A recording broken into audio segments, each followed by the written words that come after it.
Hi, nice to see all of you. And I'm Alison Loukeh. I am the Community Affairs Supervisor at JCSD. I supervise conservation, legislation, and community affairs. So one of our areas is conservation, and the biggest part of conservation is, of course, landscape, outdoor water use. So without further ado, let's get to our actual focus today, which is landscape. So um, we'll get into this as we go along, but the majority of the water that we use in our district in the summer, which is not unlike other water districts or water purveyors, is used outside. So that means essentially that we pump water, we treat it for drinking, we distribute it through one of the hundreds of miles of pipeline buried underground to come to your house, and then it's used for plant material. Now, we all want to have a landscaped yard, but in the summertime, about 80% of the water that we pump, treat, and distribute goes to basically grass. So we are trying, along with other water districts in Southern California, to get people to change their perspective on the way landscape should look. And I personally would like you to have a fresh start at it. I think that you're going to see that this is a trend that will continue. We have more and more population in California, and the water supply is essentially still the same. So the state has imposed some pretty stiff regulations on us for water use. There is a turf replacement rebate that is available. It is not available for artificial turf. There's a reason for that. Artificial turf is made from a petroleum product. It's very hot, although they are now coming out with some that are not hot and can create a heat island around your house. But we really want you to landscape your yard in a different way. The plant that you see there is a margarita bop. That's actually a picture of a plant in my yard. It really looks that good. It's just starting to bloom right now. It's a native to this area. It needs almost no water. Basically, you could spit on it once a year and it'll grow. And that's because it is a native. It also attracts hummingbirds by the hundreds. So if you like to have birds in your yard, you'll see this plant later on. This is one you should certainly consider. As we go through the slides, when you see the little poppy at the bottom on the right, you'll see it in different places. That means that the plant in that slide is a native plant. We'll talk about the difference between natives and non-natives in a minute. So we're looking to hopefully encourage you to have a more drought tolerant yard. Nothing against turf. Everybody might need a little bit of turf, but you probably don't need as much as you have right now. I think the first step for anyone is to do a little bit of research. And I would suggest this is a perfectly good time of year to do it, and you can do it safely during COVID, is that you visit a water-wise garden. There's a lot of them. There's a beautiful one in Chino Basin at the Chino Basin Water Conservation District. There's one in Claremont. There's one at Cal State San Bernardino. There's quite a few of them. And often at this time of year, if you do a Google search, you'll see a significant number of garden tours as well. The reason that I would like you to do that is it's very difficult when you're redoing your landscape to decide what you want. And it's easiest to decide what you want if you have an example of what is available. So if you look at a water-wise garden, that's probably the best way. There are books. There are these two books here. I'm sorry that slide got cut off. It's the book on the left is called California Native Plants in the Garden. And on the right, let me move my thing. It is Gardening with a Wild Heart. There are also a few websites that are particularly good to look at. LasPalitas.com, they actually sell plants, but they have one of the best websites I've ever seen for what really works in a yard. TheodorePayne.org, they have garden tours, but they're pretty far away. They have a wonderful website. There's BeWaterWise.com, which is provided by the wholesaler in this area, Metropolitan Water District. But don't hesitate to look in your own neighborhood and see what actually works in your own neighborhood. I've grown plants in my own yard. I have a rather large yard. I live in Riverside. I'm prone to the same intense heat that all most of us are in Haruka Valley and Eastvale. And supposedly particular plants were going to grow that did not do well at all. So I would recommend that you look in your own neighborhood for things that grow well and mimic that if you like them, only if you really are happy with them. We already talked about this a little bit. This is a pretty typical neighborhood, all turf in the front yard, turf in the parkway, which is the area between the street and the sidewalk. That's, if you're going to start a water-wise project, that's one of the easier places to start because it's small and contained. But this is what you see there is what's called a cool season lawn. When people migrated west from Kentucky, our forefathers, Kentucky, the East Coast states, they brought with them often cool season lawn grasses like Kentucky bluegrass. So Bermuda is an example of a warm season grass. It doesn't really need that much water. But a lot of us are growing grasses that are meant to be growing in places that get a lot of water and get summer water. As you know, we get almost no summer water. It's pretty unusual. But the biggest problem with these cool season lawns is that they take 40 to 60 inches of water just to survive. And in my own experience, most people aren't watering 40 to 60. They're watering 100 inches of water a year. That's a phenomenal amount of water. And part of that comes from faulty irrigation systems. Because if you go out and you see a dead spot on your grass, the first thing you're going to do is add more water. You probably aren't going to investigate what's going wrong with it. None of us do. You compare that to what is our annual precipitation, which is 10 to 12 inches a year. There's a big difference between 40 to 60 inches that you need to 10 to 12 annually that you receive. That's a kind of deceptive number because while that is our average annual precipitation, that's not what we really get.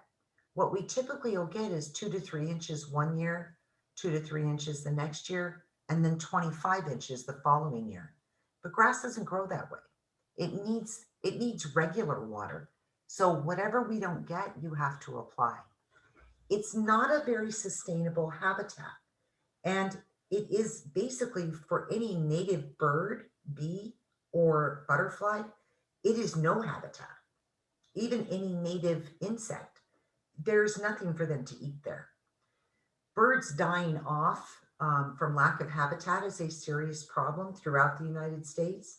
And grass directly contributes to that because there's no food, there's no water, there's no food, and there's no place to nest. It's also pretty boring. That's my own opinion, but it's pretty boring. So this is an example of a California-friendly landscape. It is also a tract home, which many of us live in. It is a lot more interesting. There is a very nice pathway up to the front door, which is nicer than coming up the driveway. The nice thing about putting a pathway in like that is even if you use something permeable, which you can still get a rebate for, it's also a lot less maintenance. This is going to look good most of the year. And when I say most of the year, I mean probably 11 months of the year, you're going to have something blooming in this landscape. This happens to be taken at spring when it's at its best, but it will look nice the majority of the year. And it's a whole lot more interesting to look at, and it does provide habitat. So water-wise design should be very attractive and colorful. We're going to talk a little bit more in depth about color, but it should be attractive. You may drive your neighborhood and you can see where people have attempted to do a water-wise design, and it may not be very attractive. And that's a problem for us in conservation because nobody wants to mimic that, but you can make it attractive. So it should be very creative. It should be fresh. It is possible to do it yourself. In my own case, I have a very large front yard. It was all grass. I had 3,000 square feet just of grass. When I did my own, I did the things I could do myself. I'm 60. Obviously, I'm not going to be digging gigantic holes for a tree. The things I could not do, I hired out. I can plant plants. I just can't remove all the sod myself. So I think it's best to hone your skills. And I can tell you right now, irrigation is not above anybody in that's taking this class. Irrigation is not that hard. Planting plants is not that hard, but there is some physical labor. And if you're older, like myself, you might want to look at hiring that part out, but not necessarily all of it. It's just smarter because you really will have less maintenance and less water used. I live in almost in downtown Riverside. My lot, I have a very small house on too big a lot. My lot is right around a quarter acre. So the majority of it is landscaped. In JCSD's service area, the average one unit is 748 gallons. Average units in the summer is anywhere between 35 and 50. We use a lot of water. To give you an idea, I'm going to multiply that real quick. 35 times 748. That's about 26,000 gallons of water a month. That's on the low end. At my house, which is a much larger property, it's almost a quarter acre with a small house on top of it, I typically will use about 9 units of water. Okay, so that is 6,700 gallons of water, and everything's watered. I can't just let it go. Everything is water. This is the difference between a water-wise design and a non-water-wise landscape. It is less maintenance. We'll talk about maintenance specifically later, but it's different maintenance. Okay? You're not going to go out and mow every week. Okay, you're not going to put a bunch of stuff in your green bin. But there is no landscape that is no maintenance unless you put in all concrete, and I'm not a fan. So, and you can create habitat for birds, bees. I'll show you the plants that attract bees in case you don't like them. Birds, bees, butterflies, little bugs, little critters that all lived here from time immemorial. This is a nice picture because it kind of shows you the difference, right? And there will be some of you who really like the turf, and there's nothing wrong with that. You do what you can where you can. Maybe you do your little parkway. Maybe you do an area in your backyard to reduce your water use. You may decide, I want to keep the turf in my front yard. Something to think about though is if the only person who uses it is the gardener when they mow it, even if you're the gardener, if that's the only person who walks on it, you don't have kids or dogs playing on grass, you probably can switch to something that's a lot less water intensive and less maintenance. So a lot of what drives this is heat. I'm telling you, I know for a fact the summers are a little bit hotter. Here in Riverside last year, I had 3 days in a row that were 117. I like it hot, but that was way too much for me. But most of my plants did just fine. There are even some roses that you can grow that will weather that heat. And roses are by no means not to be had in a water-wise garden, except they're surprisingly drought tolerant. So you have to really account for weather. And when you start looking at plants, you have to remember that in the Inland Empire, we don't get any influence from the ocean here. The summers are hot and the winters get pretty cold. Sometimes it does get down to freezing. So you have to account for that. So those are the sunset climate zones, but there are other climate zone demographics that you might look at, but those are the pretty much standard ones, sunset zones. So I'm going to make just a blanket statement. I don't make that many of them, but I'm going to make a blanket statement in the very beginning. If you're going to spend any money anywhere, do it in hiring a designer. And I don't mean a landscape architect because they're way, way too expensive, in my opinion. Hire a landscape designer. And a landscape designer and your gardener are not the same thing. They are not at all the same thing. Because a gardener who comes in to design they come in and you say, hey, I want to be more water wise. And they say, oh, okay, I can do that for you. Here's the problem. They don't have a vested interest in it the way a designer is. Get a designer. Yeah, you're going to have to pay a little money up front. I just had this conversation with my son. Um, it doesn't matter. It's still worth it. And here's why. If you get a good solid design for the area that you want to do, even if you can't afford to do it all then, and you like the design, you can do a piece of it and go back and do another piece later. But without the design, what you're going to end up with is choppiness. And you don't want choppiness, you want flow, right? You want flow. So that's my blanket statement for today. Hire a designer. Way, way, way worth it. It's the best money you'll spend.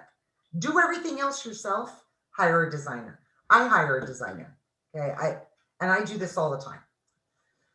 So when I talked about visiting a water-wise landscape to decide what you want, you need to think about what you want in your own yard because form follows function. I learned a lot of this from a lady who was a designer, and you need to decide what your function is for that part of your yard or maybe for your whole yard. So in this case, when you're looking at this picture, the function is to get from point A to point B. Nobody's going to sit and eat in this little speck of garden. They're going to go from one place to the next. It's worthy of design because it's right next to your house. It's going to change your curb appeal, but that is the function. It is a pathway. Maybe your function is a little bit different.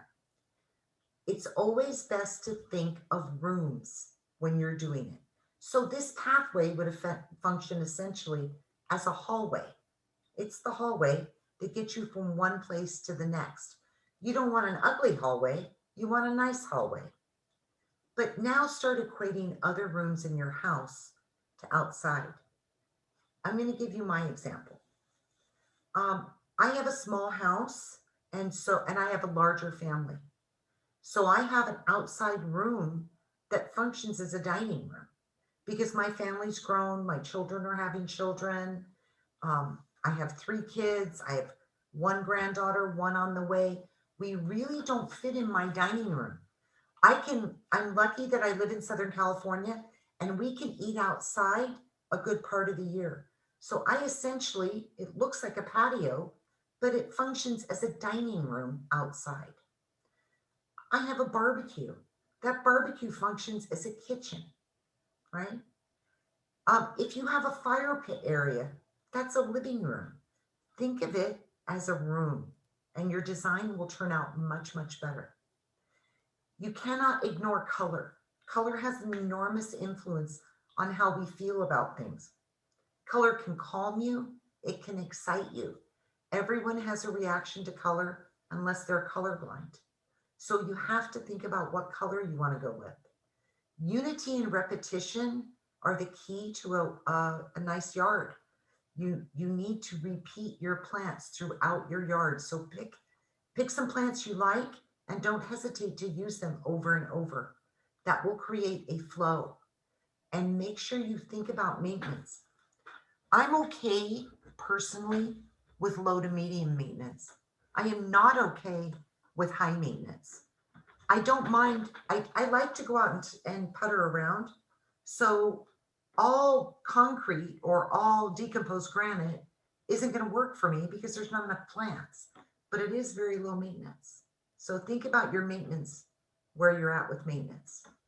So along the form follows function, you've got to think of something like storage for trash cans. Do you need to screen for privacy? Do you want a kids play area? Do you have kids? Do you have dogs, which should be on here? Do you want to have a barbecue area so people can eat? Do you have shade? Do you need shade? I'm very fortunate in my own landscape that around me, everybody has really large trees. So I didn't need to worry about shade. The majority of the time, there's some cool spot. But I did blow it when I redid my backyard on the trash cans. And you're going to see a picture of that later where I blew it with that. It happens. And then where we talked about color, but some people really like a yard that smells good. I have a friend who has a terrible reaction to almost any smell. She wants a no smell yard. I want a yard that smells good. Do you need room to entertain, like I mentioned? Do you grow food in your landscape? If you do, then you need to make sure that you think about that because plants that are food plants take a lot more water than natives or drought tolerant plants. Do you want a cutting garden? My mom always had a cutting garden. That's where you can go out and cut flowers and bring them in the house. Do you want habitat for local birds, bees? Is that important to you? In the end, the question is always, what is the area going to be used for? Is it just for looks or is there actual function to that yard that you need? These are the things that a good designer will help you with. And if you're going to do your own, then you will also, you'll need to think about that too. Before I forget, we spent a lot of time at JCSD doing what's called a yardscapes program. And if you're going to do this on your own, there are designs on that website. It's at jcsd.com/yardscapes. You can find everything on there from plants to irrigation plans to designs that you can download and use for free. So again, if you can hire out your design, I highly suggest it, but that may not be possible, or you may be a true do-it-yourselfer. Use our website for information. I think you'll be happy you did. I forgot to put that in the PowerPoint, so I didn't want to forget. Why won't this move forward? So this is not my yard at all, but this is actually a relatively inexpensive yard to do, believe it or not. I do want to highlight toward the back, see that beautiful tree? That is a strawberry tree. And I have a picture of a full-grown strawberry tree. They don't get all that big. I have a picture of it later on, but that's a much prettier picture of a strawberry tree. So this is kind of an opportunity for you to be creative, right? You can have new seating areas. You can have new pathways that lead from one to the other. You can make habitat. You can have good fragrance. And you can either use what's called a California friendly plant palette, which is a mix of native and drought tolerant plants, which come primarily from the area around the Mediterranean Sea. Almost always, these landscapes will be on drip irrigation or water efficient nozzles. Drip is the preferred method, I guess, and it's also the longest lasting method. Another good thing about natives that I may forget to say later is gophers don't tend to like natives. Other critters don't tend to eat natives.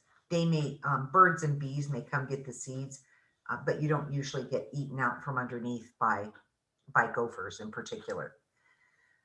This is not a specific irrigation class, but if you have not investigated weather smart controllers, those are controllers that you can set that read the weather and water appropriately. We do have a really nice rebate for that.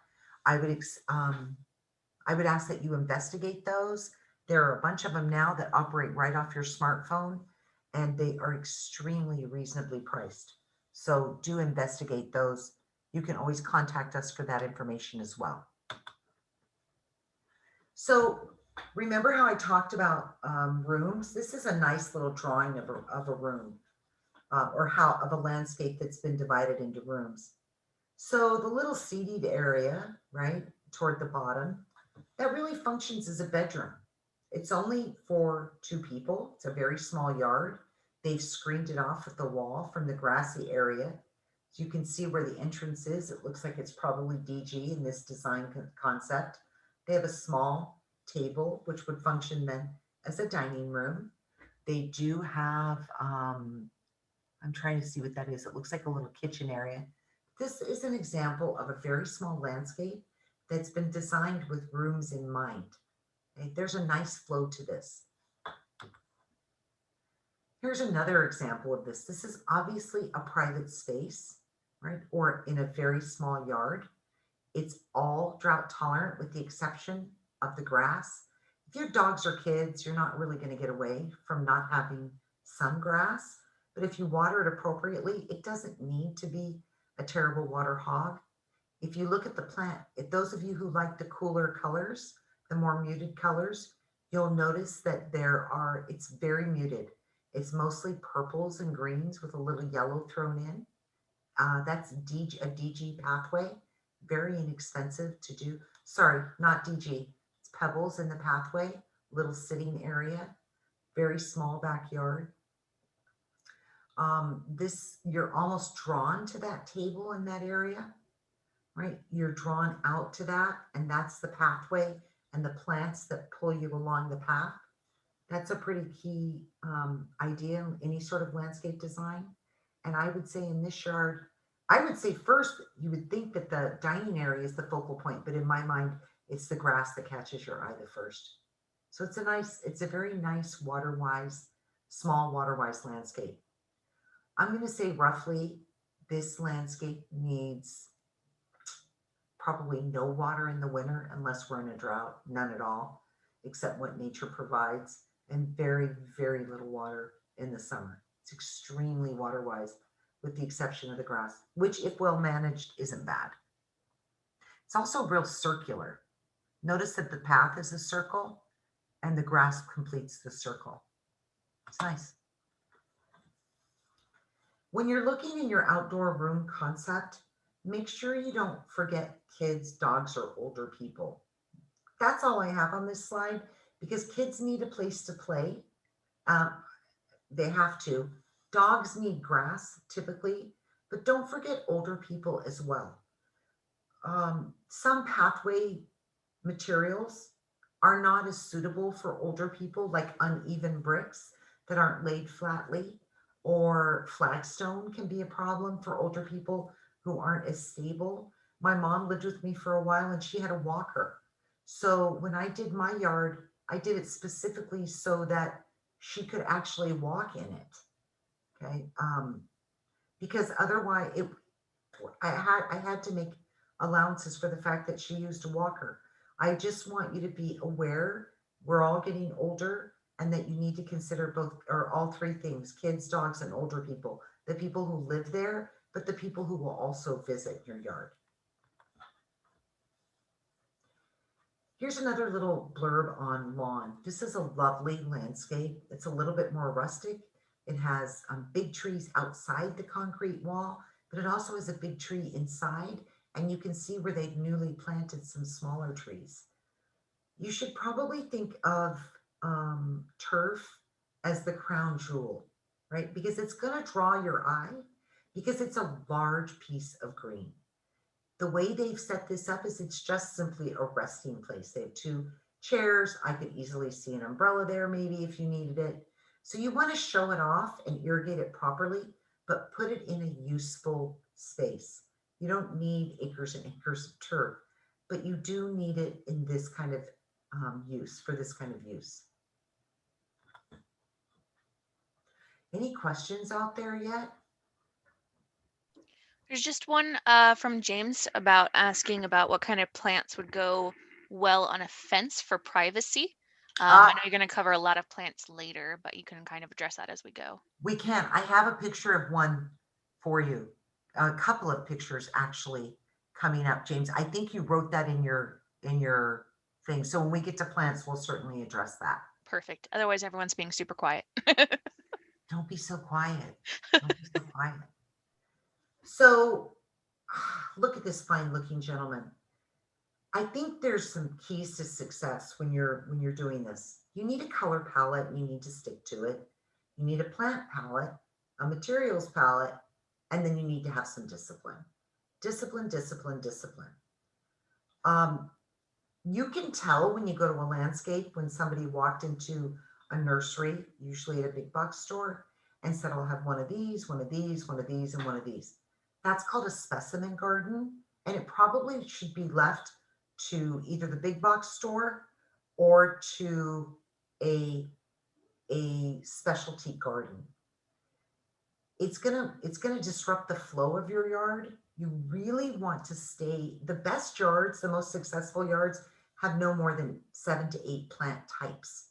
So you'll see that when we get to, let's say you have yarrow, you're going to have maybe a couple of different kinds of yarrow, but you're only going to have 6 or 7 other plants besides the yarrow. You want to be disciplined about your plant palette and your color palette. Otherwise, you're going to end up looking like this guy. Okay. You don't want to be, I'll have one of everything. It's going to lead to disharmony. You'll end up not being very happy with your landscape.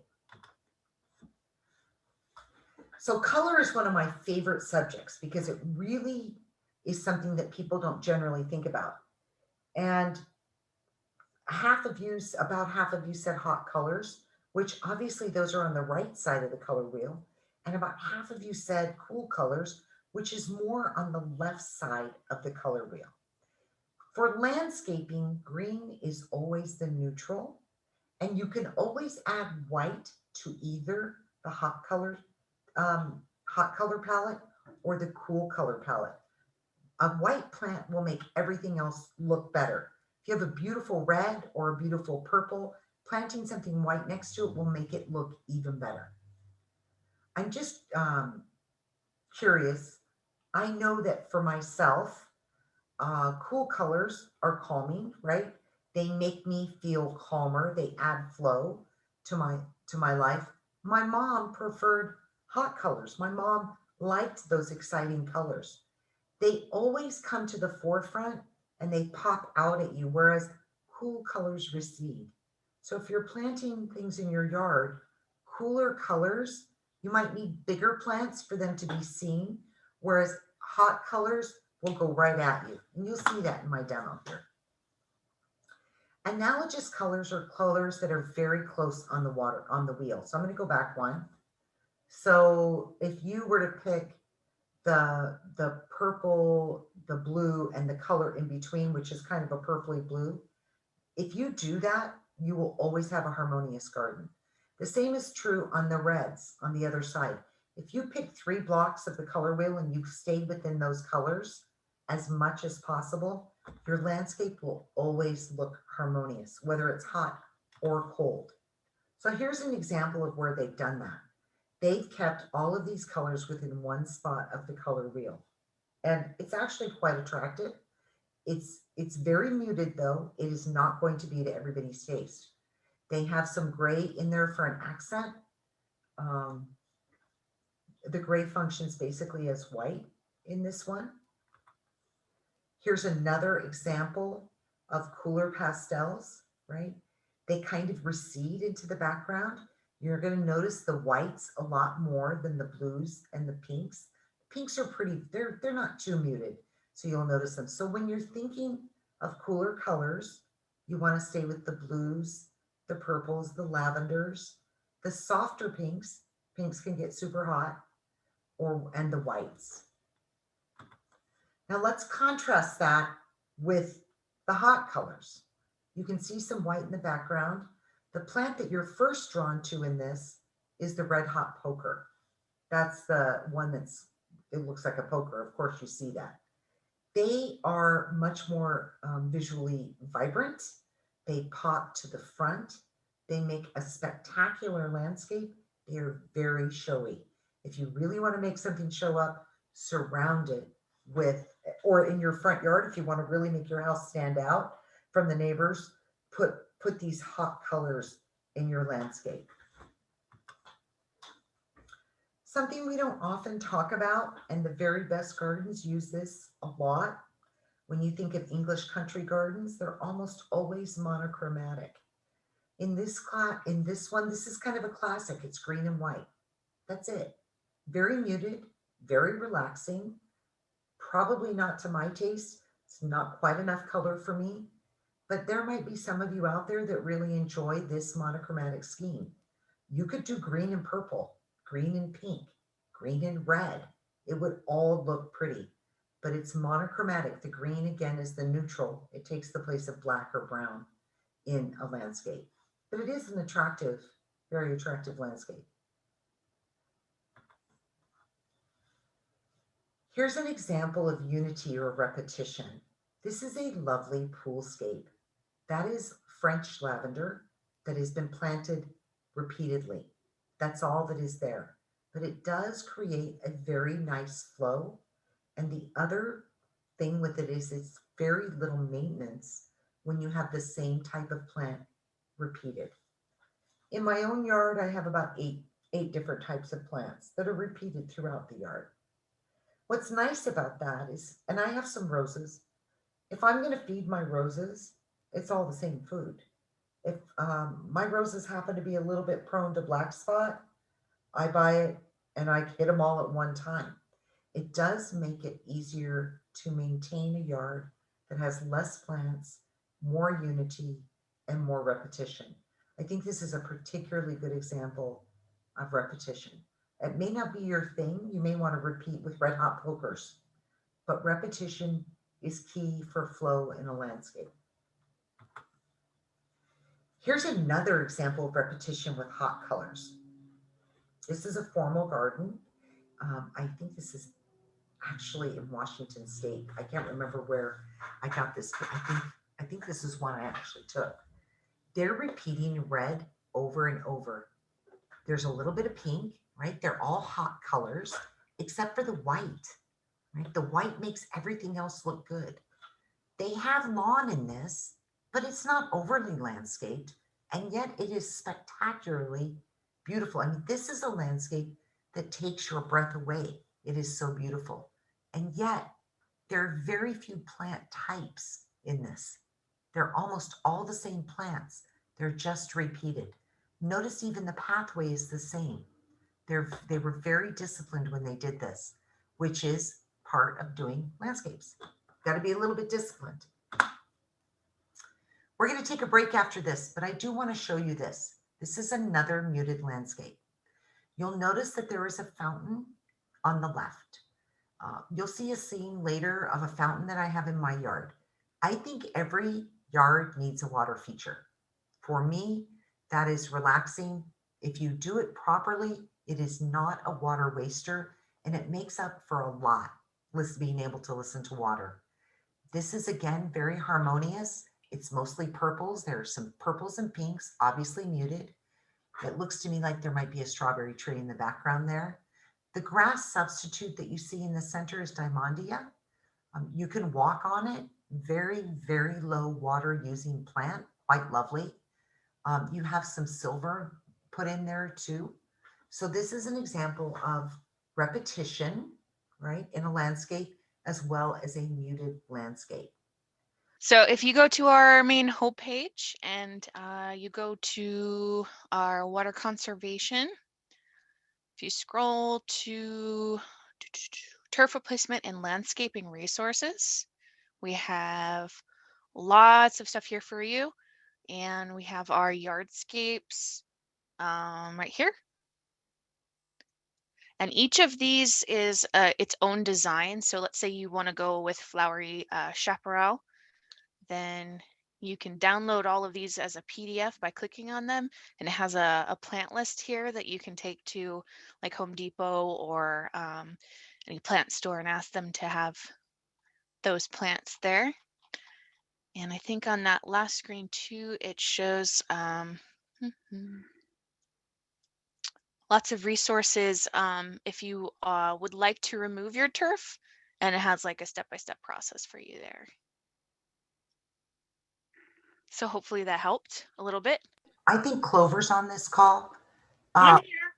I don't remember, Clover. What's the rebate for turf replacement right now? $2.50. Okay, that's a really good rebate, a square foot. If you do a large part of the work yourself, here, I'll turn my camera on. I don't know why I didn't. If you do a large part of the work yourself, you'd be surprised at how inexpensively you can do it. I would suggest buying your plants from a major grower rather than a big box store. The difference being paying $2.50 for a plant or $15 for a plant. But plants usually aren't the most expensive part of it. So I'm sorry, Wendy, I'm glad you're going over this, but I didn't mean to get in your way, but I wanted to ask about the rebates. Yep. There's the link at the top here, rebate programs, or from the main page. If you do services and water conservation, there's another link. That rebates and water-wise incentives right there for you for the website. Good. We have a question about the locations for the water-wise garden. There's a list on the website actually. On water conservation. Where is that link? Click here to visit a water-wise garden.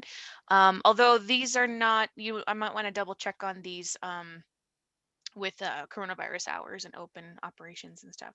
But here's a starting list for you. I'll put that link in the chat as well. Thank you, Wendy. I did want to mention Rancho Santa Ana Botanical Garden. It's actually in Claremont. It says Santa Ana because at one time it was in Santa Ana. It's a full day trip, not because of the tribe, but because there's so much to see. So definitely plan for that. But it's a lot of fun to go to too. Wear comfortable shoes. Okay, so let's move on to everybody's favorite dynamic, which is plants. Okay, that's my favorite too. So we're going to talk about the difference between drought tolerant and native plants. And it's kind of an important distinction and one that people don't typically make. Drought tolerant plants come from either one of two areas, either around the Mediterranean Sea or in Australia, the land down under. And they like drip irrigation and they're going to bloom at different times. They don't realize that you have transplanted them from another area. So for example, in Australian plants, their seasons are reversed in Australia. Their spring is our fall. So in fall, they will bloom here like they think it's springtime because where they're from, it is springtime. So they can really add interest to your yard. Natives are different. They're plants that have been here from time immemorial. They attract our local birds. They feed them, bees and butterflies and other insects. Insects are an important part of our ecology as well. They like overhead spray. They like our native rains. They don't need summer water once they're established, and you don't ever fertilize them. And I think that's a really key thing because that's less maintenance. I told you I had roses, and I do. They need to be fertilized. My natives, I have never fertilized. They don't need it. They get what they need from our soil because they are natives. So again, if you see the little poppy, that means it's a native. So the first native I'm going to highlight right now, and I may have it later, is the California buckwheat, which is what you see on the left. That is a shrub that grows extremely well here. Of all native plants, it is probably the most important one. And I have read that at any one time, over 90 different birds, bees, butterflies, and insects are using this for some purpose, whether it's nesting, food, nectar. It's just a very important plant. It looks green the majority of the year. It stays nice and green. It gets flowers like this, and then those flowers will turn kind of a deep red color. It's beautiful in the fall. It'll go right along with your fall season. But they stay like this for quite some time. It was kind of surprising to me. I have several. They are one of the natives that can actually tolerate drip irrigation. Not all natives like overhead spray, like the rain, but it can tolerate drip and survive. Not all of them can. So we already talked about natives a little bit. Some of them are garden friendly. Some of them, they just are challenging. I'm not going to give you any of those in this. They're just too much trouble. They're not worth it. They don't like to be watered in the summer once they're established. An establishment takes about a year. And if it's been a real dry year, 2 years to establish them. So even as you're establishing them, you're not going to necessarily put them on drip irrigation. You're just going to take a garden hose and spray them down once in a while. That's how you would give them their water. You kind of got to do your homework on natives. Not all natives do well in this area. And you always want to plant a water-wise garden in the fall and in the winter. Once March rolls around, it's pretty much too late to plant because they need the next winter they need that winter time to get established, and you never fertilize them. That's really important. You just don't fertilize them. If you do, you will actually weaken them, attract additional bugs that are not native to that plant, and they'll die earlier. Okay. Everything has a life cycle, but that will really accelerate theirs. So let's look at some natives. There is a native sweet pea. It is a beautiful vine. It is not the vine that somebody asked a question about to keep intruders out. That's coming up. There's a couple of different ways you can go about that, and I'll talk about that. This is on your right is a native peony. It is a beautiful shrub. That is a close up, obviously, of the flower. It is spectacular. It does not just come in red, it comes in cool colors as well, but the red is one of my favorites, which is why it's in here. The native sweet pea only comes in the colors that you see. It does not come in reds or yellows. The poppy on the left. So this is also called the fried eggplant because the flowers get very large, maybe 5 to 6 inches across, and they have that beautiful yellow center to them. A word to the wise on many of these natives, including the sugar bush on the right. It's called the sugar bush because Native Americans used it for sugar. They used it to, they would boil it down, and I'm not advertising that you do it, but they would use, it's very sweet if you boil it, boil the leaves. But a word on both of these, they are going to get big. And if they're happy, they're going to get bigger. At our headquarters, we grew one of the poppies on the left because one of our employees really liked them. And it was supposed to get 2 to 3 feet tall by about 2 to 3 feet wide. And truly, it got about 8 feet by 8 feet. So beware that you need some space for these two plants. Sugar bush is the same way. It's going to get big, but it does have a beautiful red flower on it. There is an ornamental strawberry. It's a beautiful ground cover. The strawberries are small. They don't taste particularly good, which is why we call it an ornamental, but it is beautiful. It is very water wise. It has that lovely flower. It will grow almost like a carpet. So if you're looking for a ground cover, it's a really good choice in this area. It can withstand the heat. The California lilac on the right, that is a close-up of the blooms. It comes in every color you can imagine from within the cool family. So the blues, the purples, there are some pinks, there is a beautiful white. They come in so many different types. They come in shrubs that will get almost to the size of trees. They also come in ground covers. It is not a plant that likes drip irrigation. It does not like summer water at all.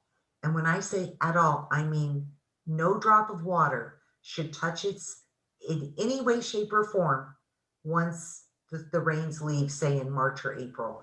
So you can't go outside and go, oh, I'm watering everything, I'm going to water it. No. It will actually die if you water it in the summer. So word to the wise, but it is spectacular.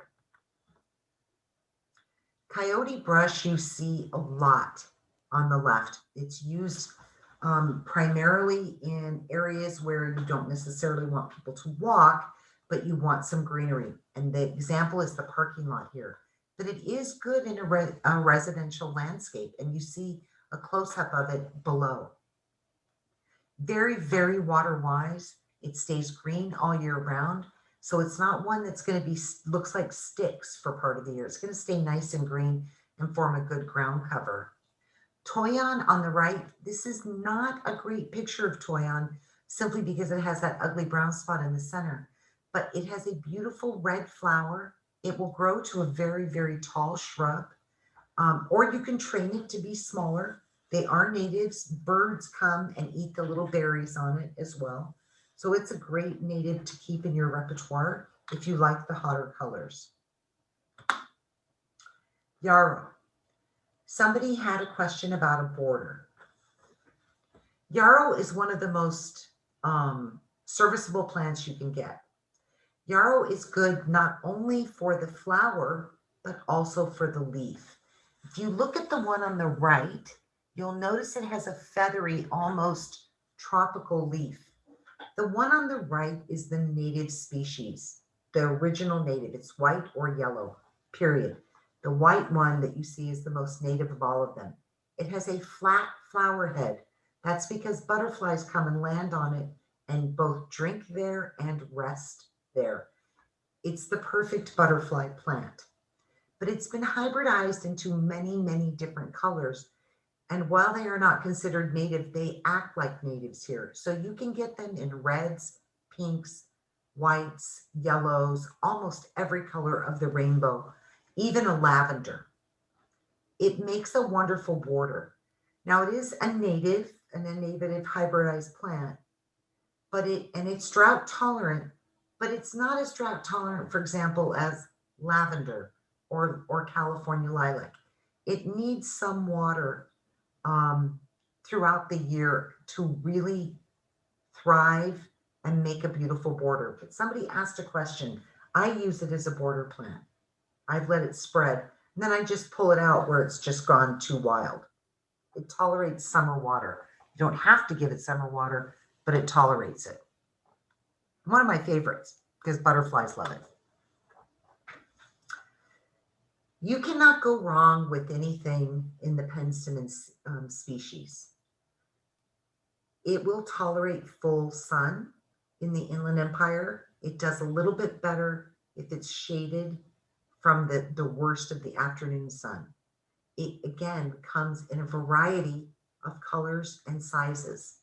There is a giant species, which is going to grow to be 3 feet tall with flowers that are 1.5 to 2 inches. There are also small species that will not get any taller than a foot, and they stay very nice, a very nice round shape. They don't grow wild, for example. One of the nicest things about the penstemon species is that hummingbirds adore it. So if you want to attract hummingbirds to your yard, you definitely want to have some sort of penstemon in your yard. And you can get a color that suits everyone in that. And the plant itself, even when it's not blooming, is a very attractive plant. It's a perfect all-purpose plant. I think every yard should have a California wild grape. I think it's one of the most pretty vines that there is. The one on the left is in my yard. It does not look like that right now because it is deciduous, meaning that in the fall, it will turn red like the picture you see on the right. And then the leaves will all drop off and you will have what looks like a grapevine. It does produce grapes. The grapes are edible. Birds love them. I walk by and eat them.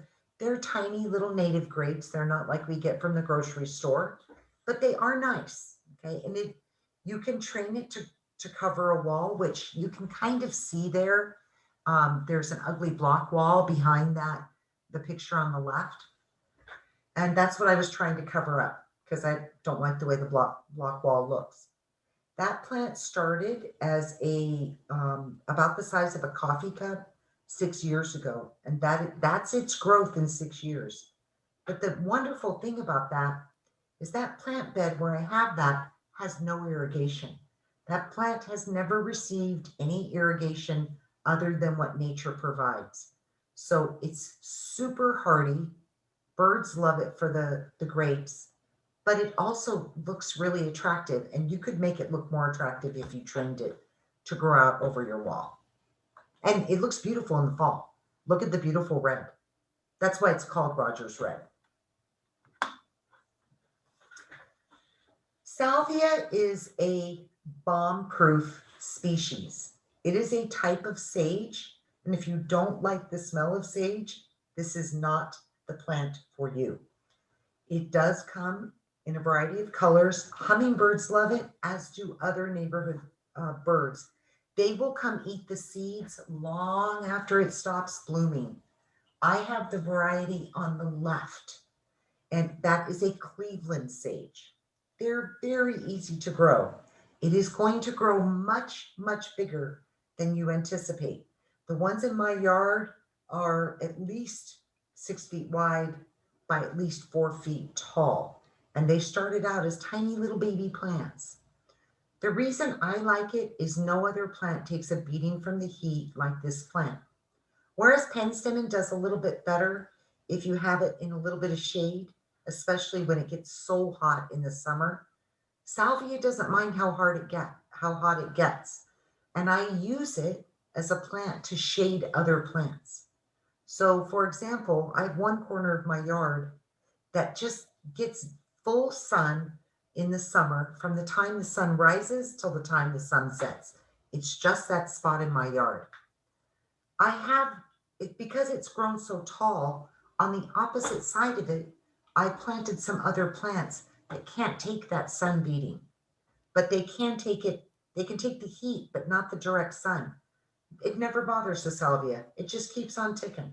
So if you have a particular hot spot in your yard, salvia is a perfect selection.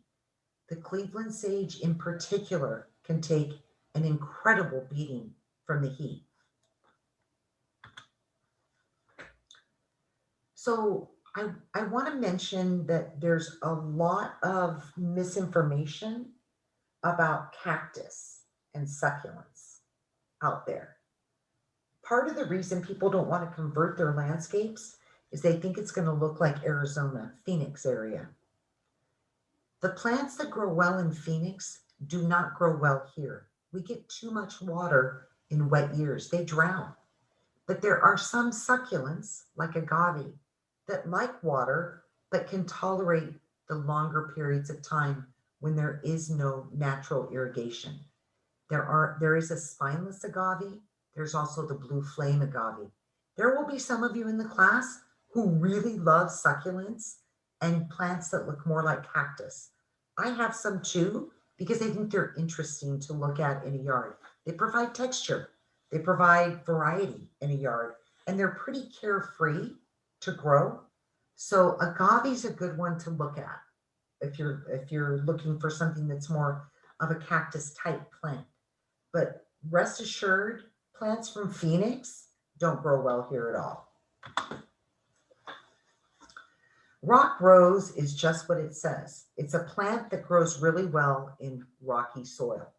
And it comes in two varieties. You see them right there. The plant itself is attractive. The flowers are even better.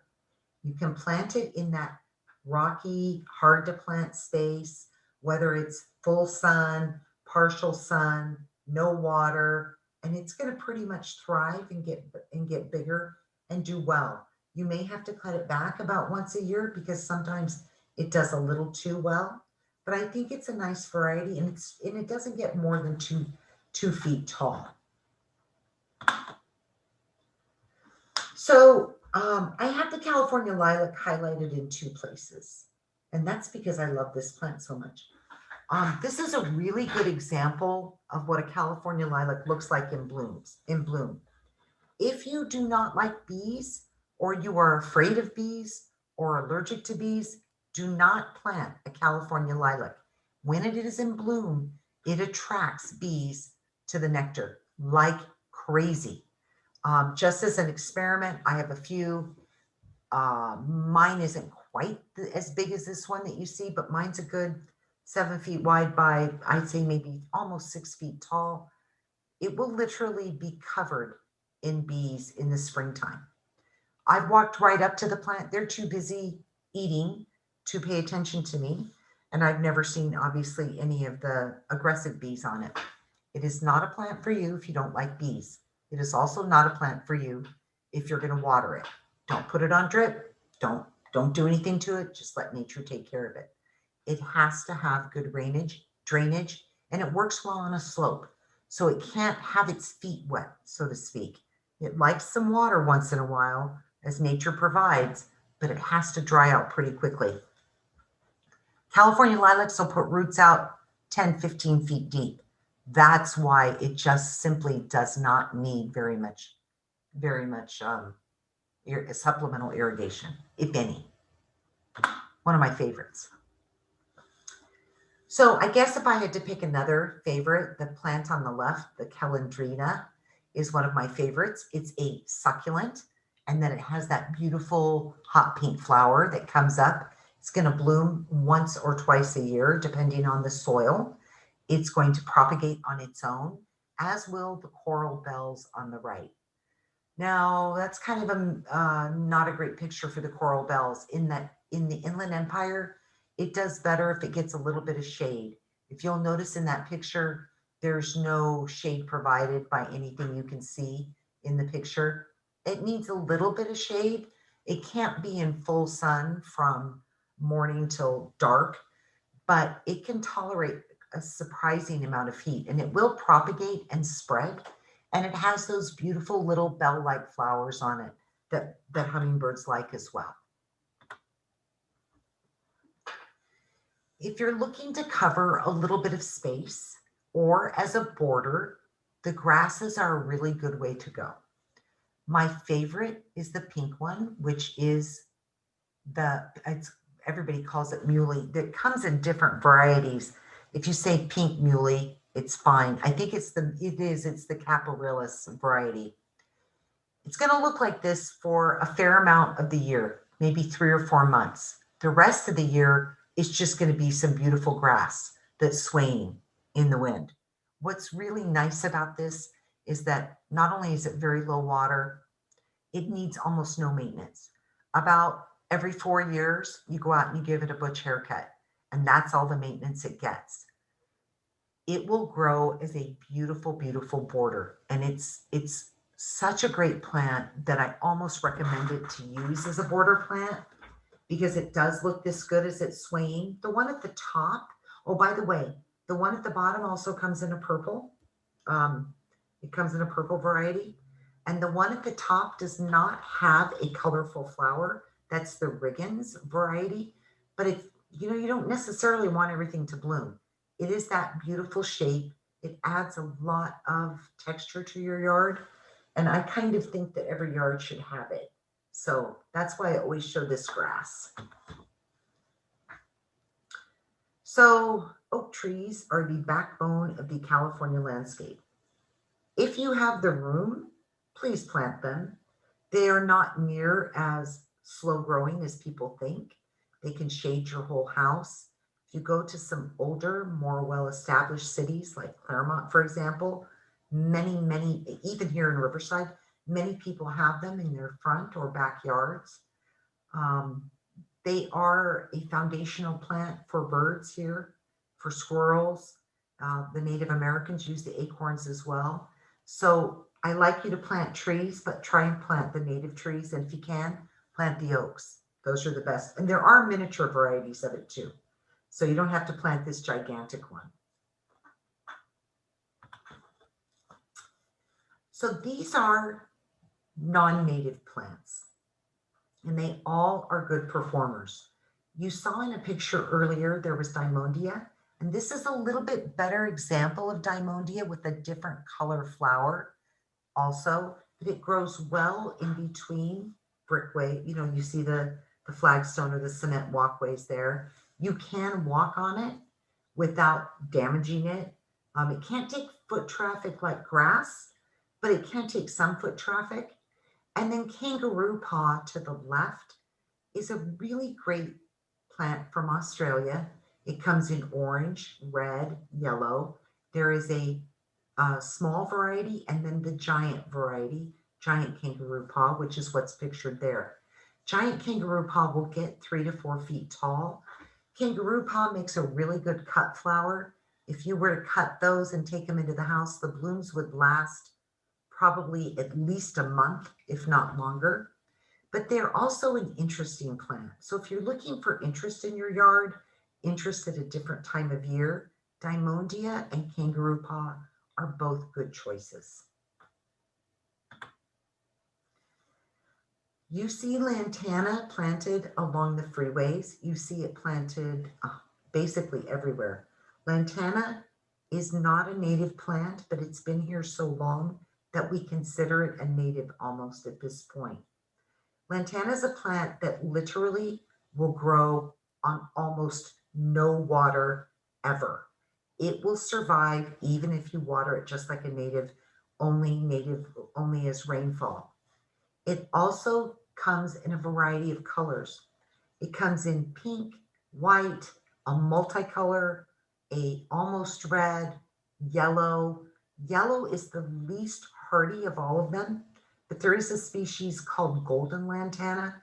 It's what you see a lot along the freeways because that particular yellow is hardy. It can freeze, It can freeze, but you just cut it back and it's going to come right back.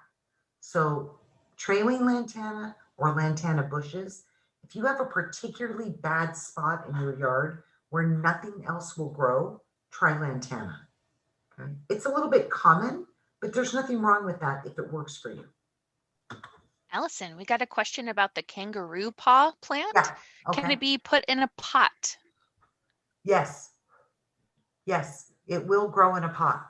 Absolutely. But you need to have a big enough pot for it. You got to give it some room. But sure, it'll grow in a pot. And it's really worth growing. I mean, even I'm a native plant person, but I really like kangaroo paw. It's such an interesting plant and it's great for cut flowers. Yay, questions. I know, right? Yay, questions. We're not used to such a quiet group. Everybody's tired. Honeysuckle. Honeysuckle is invasive. We're just going to start right there. It's invasive, so do not plant it anywhere where there's another plant that you want to keep because it will find it, it will strangle it, it will choke it out, and it will be gone. It will overcome, it will win. All of that being said, it is fantastic on a slope for erosion control. It will hold back a hill almost like no other. It also smells really good.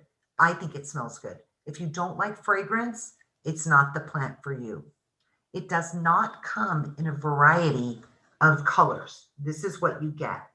And there was a gentleman in our class who asked about something you could grow on a fence. Okay, honeysuckle you can grow on a fence. But once you grow it, it's gonna stay there. You're never getting rid of it. So make sure it's what you want before you plant it anywhere. The reason people will find it doesn't have thorns or anything. People will find it difficult to get through the honeysuckle because it will grow that densely on any sort of fence. There'll be more later to come, but honeysuckle's a really good one to deter people from coming in or for privacy.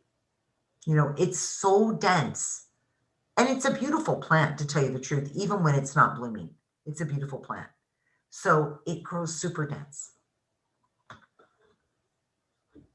African daisy is from Africa, obviously, and it's fantastic around a pool or in an area that gets any sort of other like bad overspray. It comes in a lot of colors. Almost all of the colors are hot colors. Even the purples are hot. They're super vibrant, but it's going to spread. It looks somewhat like a gerbera, right? I think it's actually a variety of gerbera. And I love this red variety. It is a very easy, very drought tolerant plant to grow that does not need a lot of deadheading.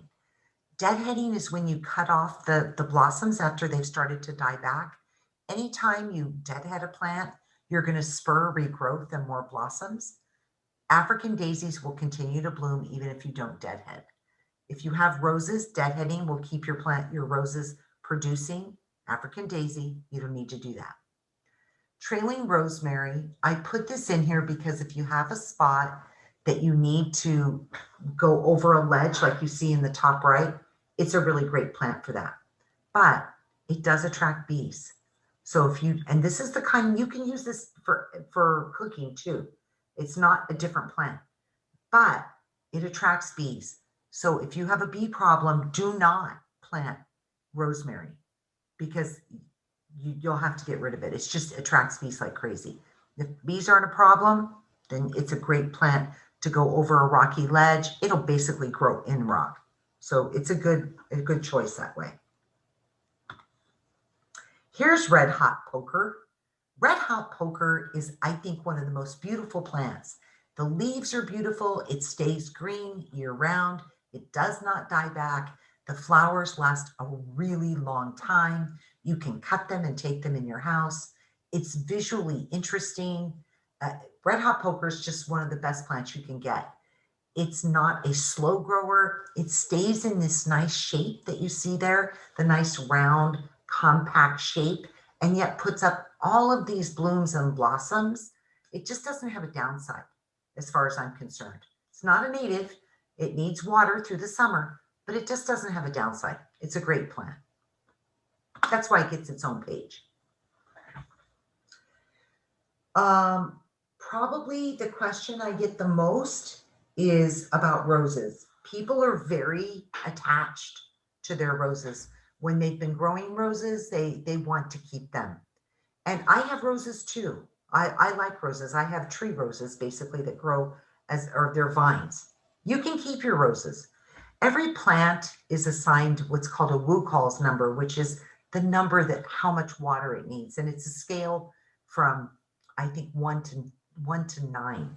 Roses are a 5 or a 6. Once they're established, they'll probably go to a 4 or a 5. Well, shoot, cactus are a 3. So roses have a very long taproot that can grow 3 to 4 feet into the soil.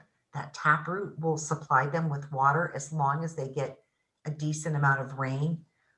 But they do need fertilization, right? You're going to have to feed them. You're going to have to deadhead them. So use them sparingly if you're looking for low maintenance. Look for roses that can stand up to the heat. Look in a rose catalog and look for something that is heat tolerant. There is a rose that was bred in Riverside. There's several. Look for those. They can stand the heat and need a little bit less maintenance. Obviously, when I looked for roses for my backyard, I did not look for ones that were black, not prone to black spot. But that's fine. They can take such a beating. I'm willing to live with that. Cat's claw vine. This is a nice vine if you're trying to keep people out of your space. I would never recommend letting a vine grow on your roof that way. Vines should be grown off your house. By that I mean, if you're going to grow it up a wall, put a trellis behind it, because these little plants that you see, these little ends, they'll find any little nook or cranny or crack in your house and grow right into it.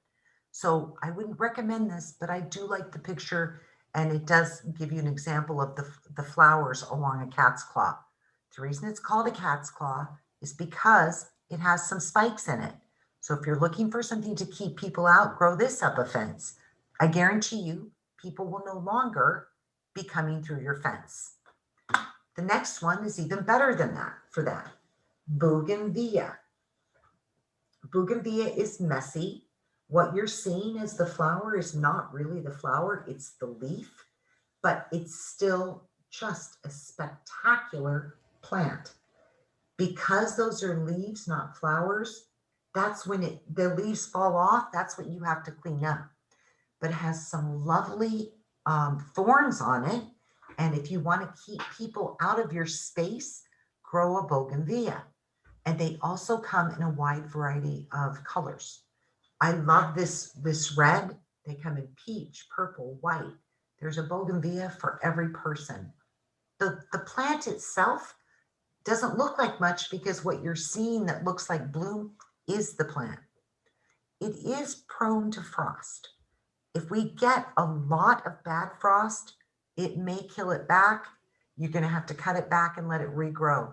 But the majority of the time, a bougainvillea will stay nice like this. Again, you don't want to grow it directly on your house. You want it to be on a trellis. Also makes it easier to paint. You can move the trellis and move the plant if you need to do that. So never grow a vine directly on anything you want to keep. Even a cement wall fence. I showed you my grapevine. That's growing on a trellis. It is not growing on the block wall fence.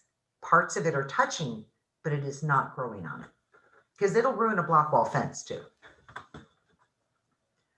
Let's talk just a little bit about succulents. Let me check my time here. Yeah, I'm pretty good. This is hens and chicks. I love hens and chicks because the hens produce the little chicks. Those little chicks can be broken off and replanted. I love the symmetry, but succulents in the Inland Empire are going to need water. You are going to have to water them regularly. For a drought-tolerant plant, they need water than almost everything else I've shown you.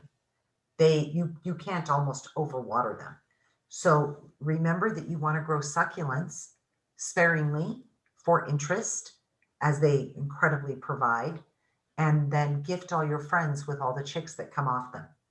But they do add a lot to a landscape for their symmetry and their variety, but they do need water, more water than, they're so classified drought tolerant, they do need water. This is another picture of the strawberry tree. I highlighted that for you earlier. The strawberry tree is actually from Spain. It's a Mediterranean plant. It has a beautiful red bark that looked better in the other picture. It's called a strawberry tree because it has a fruit that looks like a strawberry but tastes like kiwi. It is a lovely medium-sized tree. It's not going to get much more than 10, 12 feet. You can trim it to form a canopy. It has beautiful bark. Birds do like it in the area. You can see the flowers on the bottom right that will become the strawberries that you see. They're not really strawberries on the top. So fruit that looks like a strawberry but tastes like a kiwi. Red bird of paradise is from Mexico. It's one of the best plants that we get from south of the border. It is very different than our traditional bird of paradise, right? That looks like a bird when it blooms. This will perform almost year round. It has a lovely lacy green foliage to it, but the flowers themselves stay for so many months. They do come only in hot colors. You're not going to find one that's in a more muted color than that.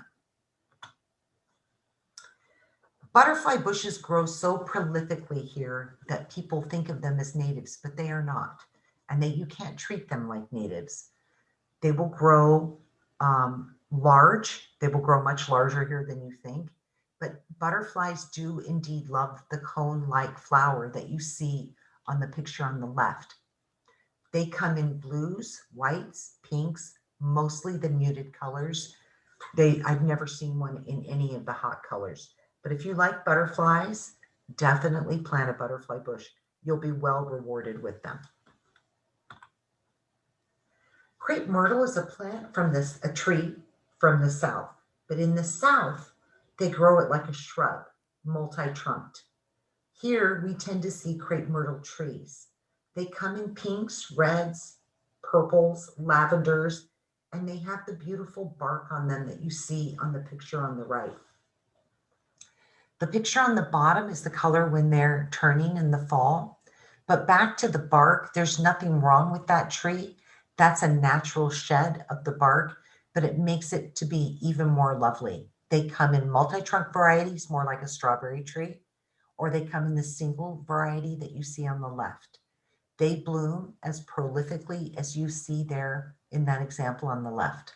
My favorite, which I couldn't find a great picture of it, is called the Black Diamond, which is a very, very vibrant red.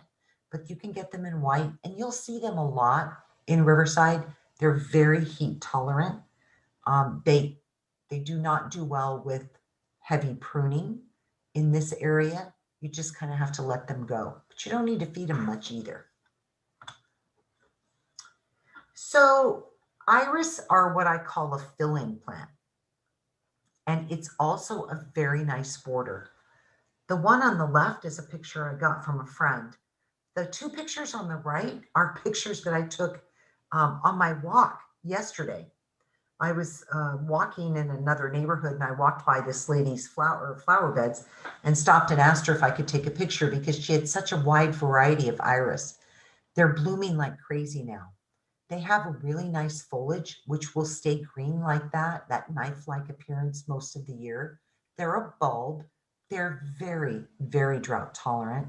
They can be kind of expensive. Look for an iris society or an iris plant group. A lot of times you can buy them there much less expensively. They will propagate on their own. So if you buy one in a couple of years, you're going to have that one has had babies and you'll have a whole mass of them. They go on forever. They just keep replacing themselves. There are varieties that bloom twice a year. Otherwise, most of them only bloom once a year. I had never seen that real pretty deep purple that you see in the top. It's almost black. And the lady very nicely said, "Oh yeah, please take a picture." So they're iris. The reason I call them the fill-in plant is anywhere empty in your yard that you don't have anything else, I throw in an iris because they'll grow without any supplemental water. Now they'll grow better if they get some water, but they will make it without any supplemental water and they'll bloom. And sometimes I don't want to run irrigation to a whole new area. So iris are a good fill-in. Desert willow is a beautiful tree that you can either get in a yellow or pink variety. They provide a lovely dappled shade, as you can see there with the truck on the left. They will grow in a very pretty shape, as you can also see there, and they're considered a small to medium tree. So a desert, if you're looking for just a pretty tree that provides shade on your patio or backyard, I would strongly look at a desert willow. Once established, they can live just on the rain that we get and still look good.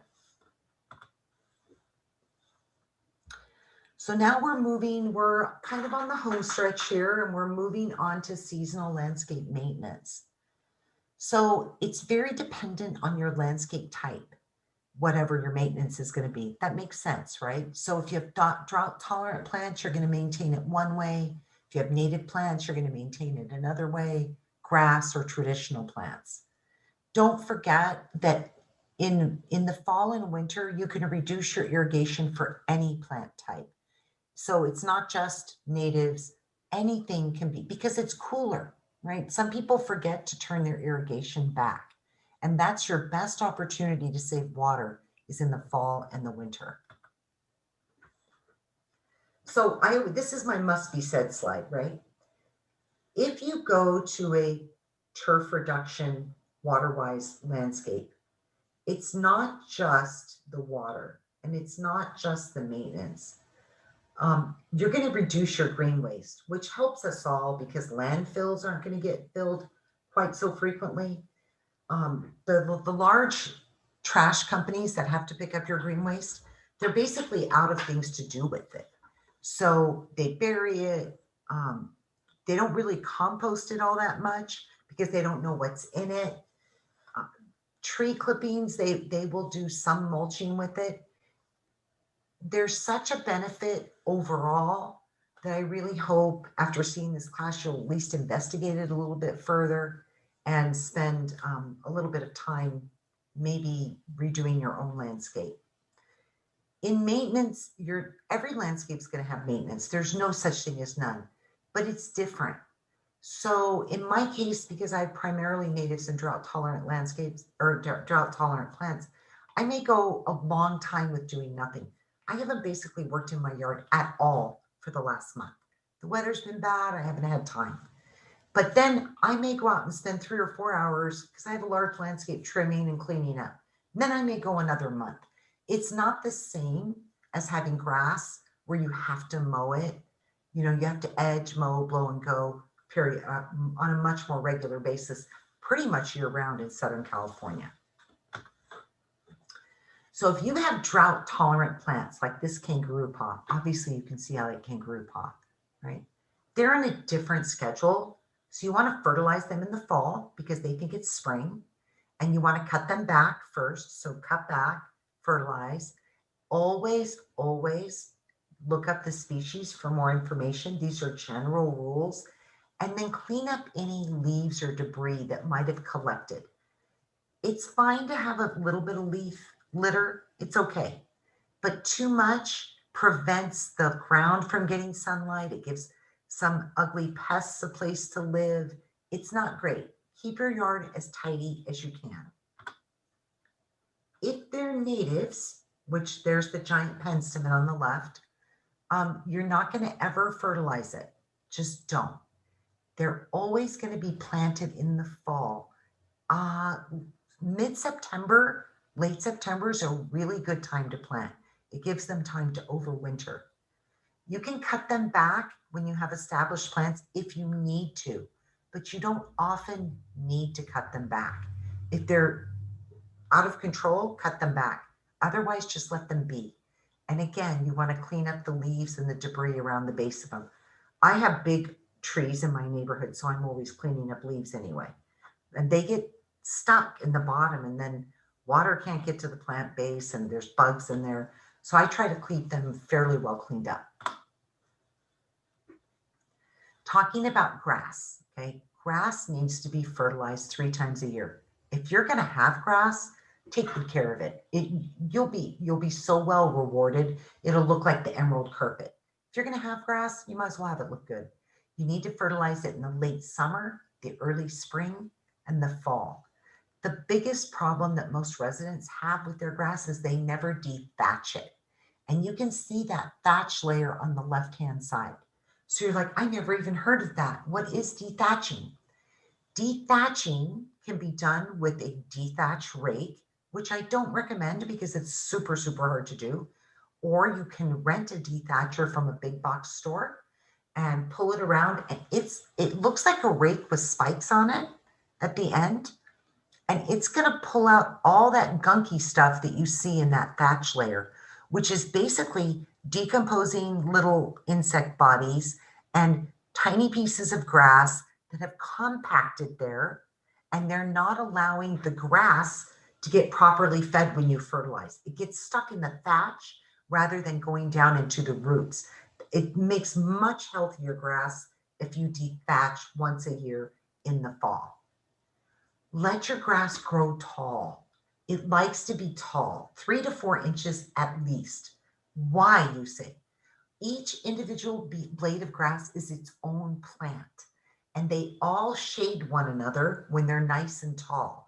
If they shade one another, you need less water, less gunky stuff can get in there to be dethatched. They just will look better and survive better. So let your grass grow tall. Make sure you do your own lawnmower maintenance.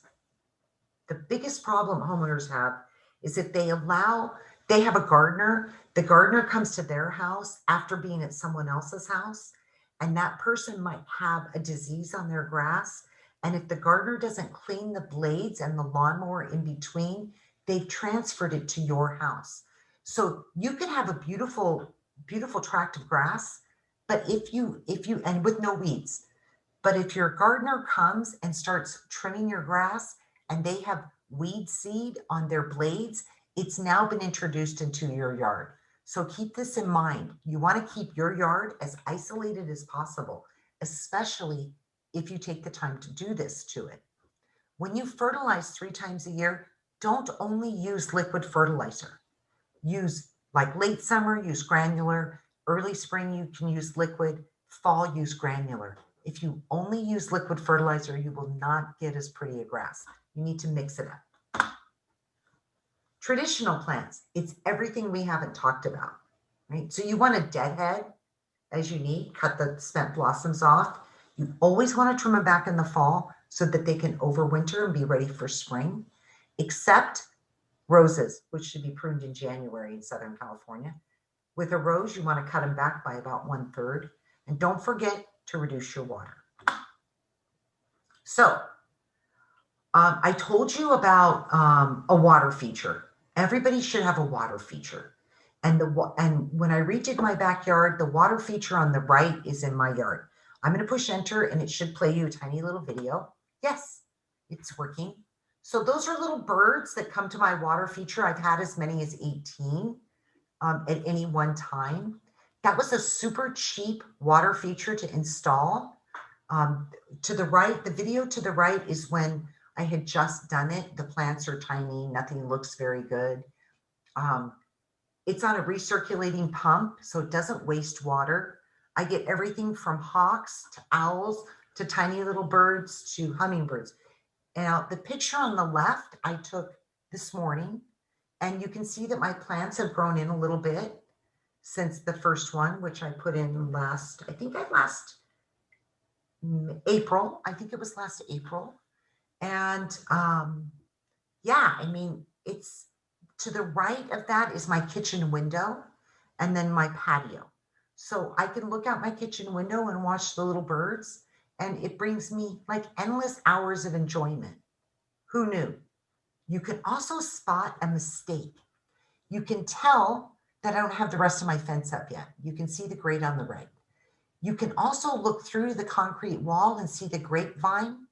See where I trained it out? Okay, it's growing out. I trimmed it all back, it dropped all its leaves in the fall. If you don't like a plant that drops its leaves, don't buy a grapevine. I've trained it to grow out. There's a fruit tree. But the mistake I made, check that out. You can see my trash can, right? That's not good. That's not good. I didn't plan ahead enough. So I had to pause and regroup. There's going to be a fence that grows across the left. There'll be a gate in the archway, and there's roses on either side of the gate. And I'm going to grow up over so I don't have to look at my trash cans. So even though I've done it for a long time, I make mistakes too. So get yourself a water feature. Okay, irrigation. The plant should drive the irrigation. Nobody walks up to your landscape and says, wow, fantastic irrigation system. No, they say, wow, fantastic plants. Pick your plants and then let the irrigation system go to your plants. Understand that with drip irrigation, which you're going to use for natives and drought tolerant plants, there's two different types. There's inline and spaghetti tubing. Of course, you're going to spray your grass. Those of you who water by hand, which is actually in many ways the most efficient, people tend not to overwater. Good for you. I actually just don't have time to do that. My mom always did that. So it's not a bad way to go. You just have to stay on top of it. Go to an irrigation store, not a big box store, to buy your irrigation supplies. It's far less expensive and the quality is better. There's nothing to be, go to Bonnet, go to Ewing, go to any irrigation supply store. They will help you.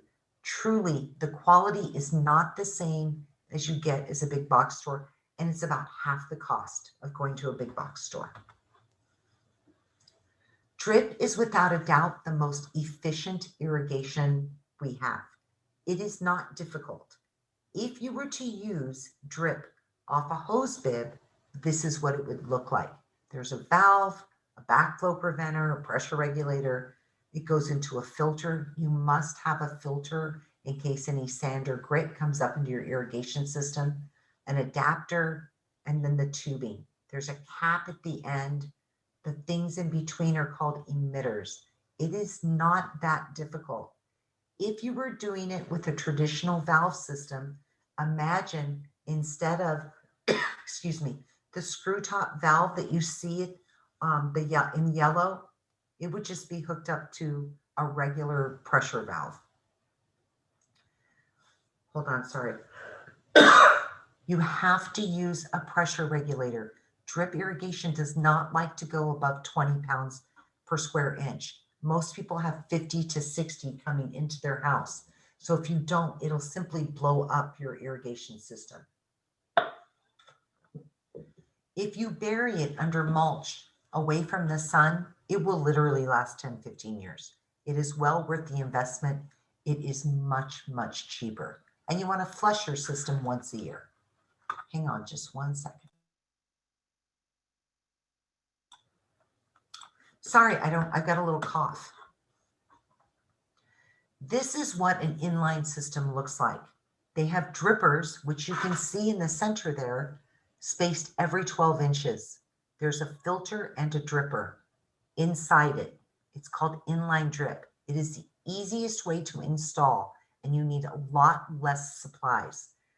It is not my favorite because I don't plant a plant every 12 inches, but it does work, and it works far better than spray does for most plant types. This is point to point that is not buried under mulch. Okay, it is much more efficient than inline because you take those little spaghetti tubes off the main drip line and you take them to the exact plant, but you hide it with mulch, you'll never see it. But it allows you to space your plants naturally rather than in some lovely little straight line, which tends to be what landscapers like to do. At the bottom, you'll see there's different color heads. That means they emit different amounts of water. So the blue ones might emit a half gallon an hour. The red ones might emit a gallon an hour. That sounds like a lot of water, but it's not. Most people will use 1,000 gallons just to irrigate grass in one cycle. So if you're only emitting 1 gallon for a plant, that's nothing. For plants that like a little bit more like spray, the picture in the middle is just a different type of micro spray. And I use those quite a bit. They're very adjustable and they allow a more natural rainfall from a drip line. Hi, Allison. I have a question. Sure. I was pretty set on the bougainvillea. I think that's what I was going to go with. This is the first time I ever heard that it can damage a block wall fence. How exactly does it do that? Any vine that you put up against a block wall, any vine will. If there's the tiniest little crack, sorry, I got to get back in my camera. If there's the tiniest little crack, it will find it. And the pounds per square inch in a vine is well over 5,000. This was a real shocker to me. So no matter what, you want to take the foundation of the plant on a trellis. Like the grapevine, I have mine on a cheap metal trellis. Nobody's ever going to see it, but it keeps the plant off the wall by about that much. Now in that grapevine, I have it pinned up to the wall in different spots, and you can do that, but don't mount the whole plant to where you can't even see what's going on. I actually learned that as a Martha Stewart trick and from another friend. But yeah, you got to be really careful. I actually will not put a vine on my house for that reason. I have it on my block wall, but not on my house. Okay, got it. Thank you. You're welcome. Okay, well, thank you so much, Allison. Really appreciate you doing the landscape class. I hope everyone walked away with some new knowledge about landscaping. And thanks again. Thank you, everybody. Have a good night. Take care. Bye-bye.